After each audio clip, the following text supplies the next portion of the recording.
ফিরেছো তাহলে? হুম হুম, খেয়ে নাও। ধন্যবাদ। কাল আমি শিয়ানিয়ান ছেড়ে যাব। আবার ধরা পড়লে কিছু করতে পারবো না। এখানে কিছু টাকা আছে, এটা সাথে রাখো। তুমি তুমি বলেছিলে হাতে টাকা নেই। কে বলেছে হাতে টাকা নেই? বাজারে দাঁড়িয়ে নিজেই বলেছিলে। আমার হাতে টাকা থাকলে যেখানে দরকার নেই সেখানে আমি টাকা উঠাতে পারি না।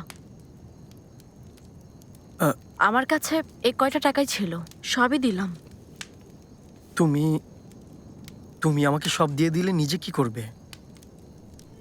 আমার সমস্যা হবে না। আমার সাথে দেখা না হলে তুমি আজ এই বিপদে পড়তে না, এটা মানতেই হবে। এখন থেকে নিজের বুদ্ধি ব্যবহার করবে আর সতর্ক থাকবে, তাহলে তোমার সমস্যা হবে না। আচ্ছা। ও, একটা কথা, তোমার নাম কি? আমার নাম চুচিয়াও। আমার নাম লিয়াং, পুরো নাম লিয়াং শাওচিং। সেটা আমি জানি। তুমি কিভাবে জানো? প্রথম দেখা হওয়ার সময় পরিচয় দিয়েছিলে, শুধু আমার সামনে না, সবার সামনে।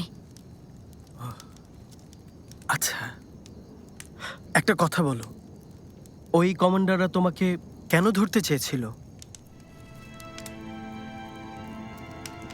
তুমি আমাকে চোর ভেবেছিলে, ঠিক বলেছি না? তোমার ধারণাই ঠিক, আমি আসলেই চোর। ধরতে চাই কারণ ওদের কিছু জিনিস আমি চুরি করেছিলাম। চুরি করেছো? হ্যাঁ, তুমি যে খাবার খাচ্ছ আর তোমার কাছে যে টাকা, সবই আমি চুরি করেছি। কি ভাবছো, এখনো কি এই খাবার খেতে চাও? না,